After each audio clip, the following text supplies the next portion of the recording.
Good morning everyone. I hope you all are fit and healthy. So dear students, as you know that we were doing topic that is secondary growth in dicot stem.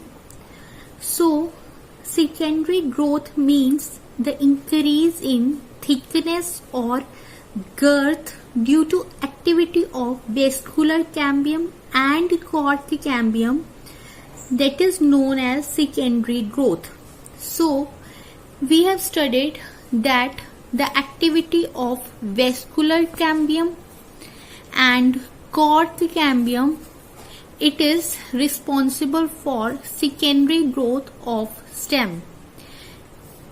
In previous video we have studied the role of the vascular cambium, that how it helps in the formation of secondary xylem and secondary phloem.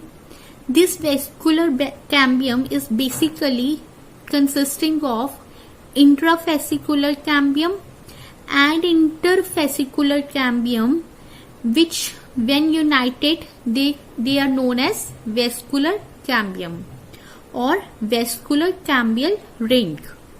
So today we will see the role of cork cambium in the formation of secondary tissues and thus resulting in the secondary growth of dicot stem. So let us see. In previous video we have studied about wood. Wood is nothing but it is a secondary xylem. So secondary xylem is the wood, and also we have observed that primary xylem, it was pushed towards inner side towards pith, and the pith becomes smaller, and then outside the vascular cambium there was a formation of the secondary phloem, and primary phloem it was only left in patches, and outside the primary phloem there is a pericycle, endodermis, cortex, hypodermis and epidermis. So secondary xylem, it is nothing but it is wood of a plant. And what is bark?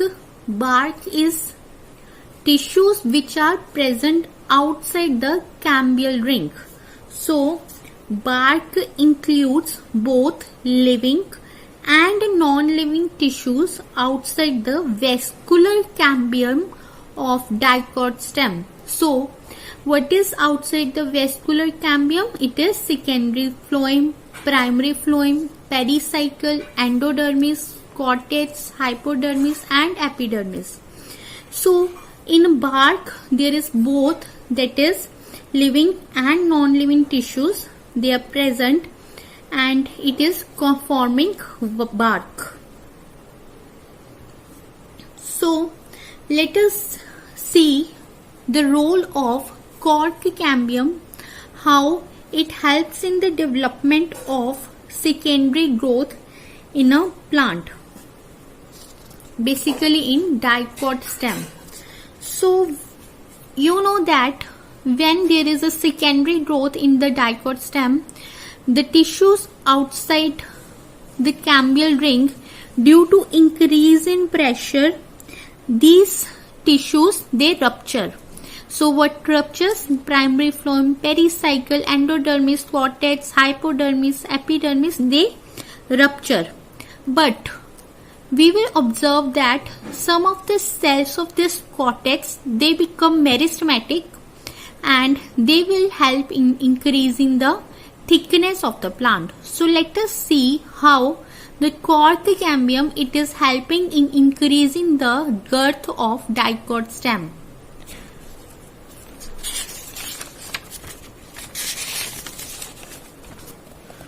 So first thing you need to remember is that the cells of the cortex, they become meristematic, and these meristematic cells of cortex, they are known as cork cambium or phallogen. As you know the reason, that due to increase in thickness, the outer tissues which are present outside the vascular cambium, they are crushed and they rupture. But some cells of cortex, they become meristematic and they are known as cork cambium or phallogen. So cork cambium, which is also known as phallogen, is basically nothing but it is meristematic cells of cortex. So the cells of the cortex, they have become meristematic and now it will be known as cork cambium or phallogen. Then these cork cambium or phallogen, its activity is more on the outer side than on the inner side. So you are observing here, this is the outer side and this will be the inner side. So the activity of this cork cambium or phallogen, it will be more on the outer side than on the inner side. The new cells will be produced by this phallogen both on outside as well as on inside, and the new cells which are formed on the outer side, it is known as cork. So cork is basically consisting of the new cells which are produced by phallogen on the outer side. So the new cells, again I am repeating, which are formed by phallogen on the outer side is known as cork, or the other name is known as phallum. So here you will notice that these cells, they are roughly rectangular and irregular in shape, and they soon become dead. The cells of this phallum, they soon will become dead due to deposition of suberin. Whenever suberin is deposited in the cells become dead.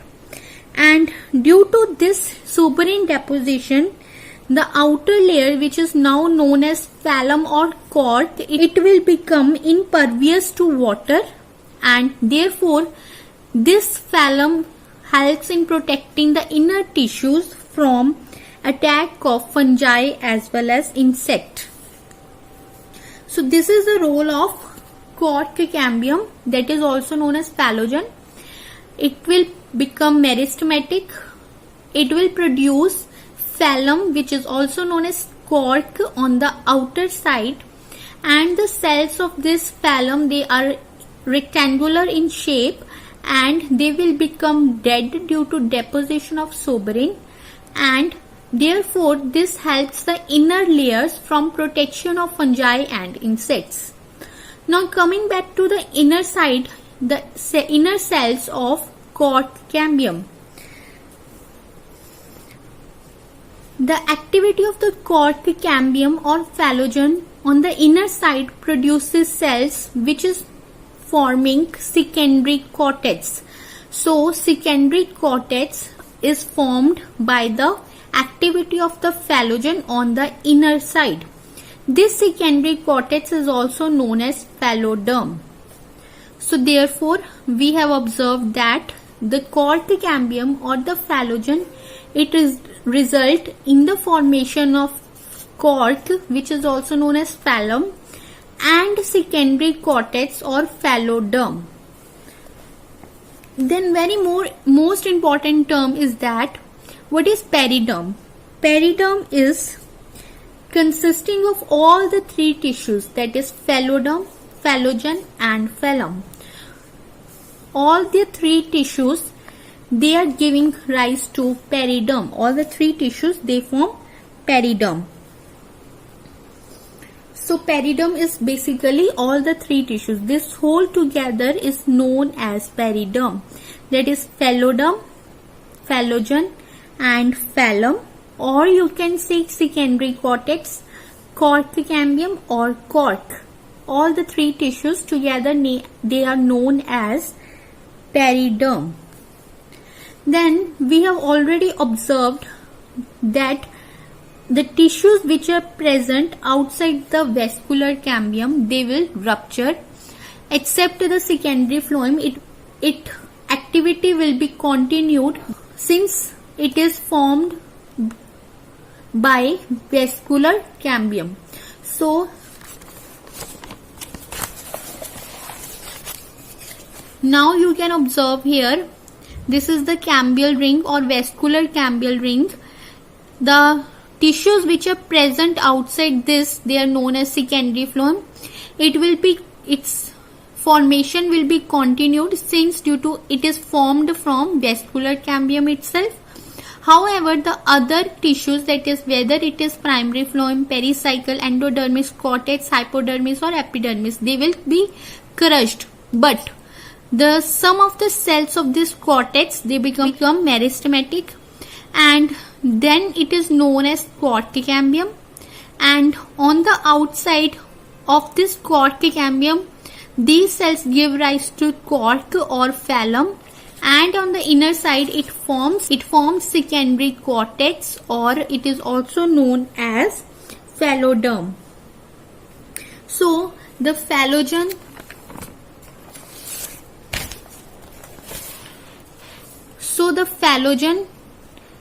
and phalloderm and phallum together, these three tissues, they are known as periderm. So this is about today. Take care everyone.